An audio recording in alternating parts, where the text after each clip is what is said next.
waking up the tri-state each weekday. It's the My Morning Show with Bobby and Liberty on My 105.3.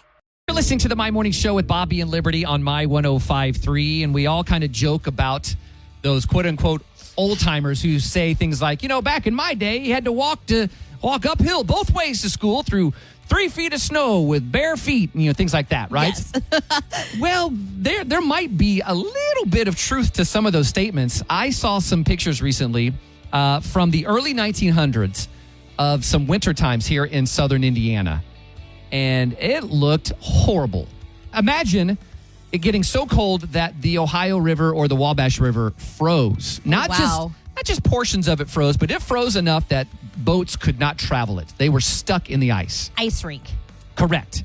So what do you do in those situations? Well, you head down to the river and you maybe help break up the ice to let those ships out, or you break up the ice and take it home to use for yourself, right? Uh-huh. Or you just go out there and ice skate on the freaking river wearing your short pants or your dress. No. That's what they did in the early 1900s right here in southern Indiana. If you want to see these pictures, it's kind of startling to see how good we have it these days.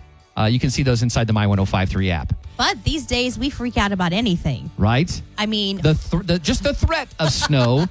flurries in the forecast. Sends people to the grocery store, right? Yes, and then you get there and all the bread's gone and the eggs and the milk, and you're like, what are you people doing with these things? Why is it always those things? Well, I mean, the CDC recommends non-perishable things, right? You should have a 3-day supply of things your family would eat, including your pet food. So let's see, what is perishable?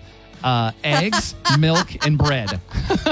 So in my personal research, just my personal opinion, yeah. I think that we go for those things because, first of all, if we see other people buying them, we're going to buy them. Oh, that's true. They must be onto something. I got to get them too. Mm-hmm. Okay, that makes sense. Everybody must be just sitting at home making a delicious brunch every day is what I'm picturing because... French toast for everyone! Exactly. Oh, that sounds good. Maybe I should have French toast for dinner tonight. Well, you'd better buy it now before the shelves are empty. That's true, right? We have more theories about why we go crazy over these things at the grocery store when it snows inside the My 105.3 app. Starting your day the right way with the My Morning Show with Bobby and Liberty on My 105.3.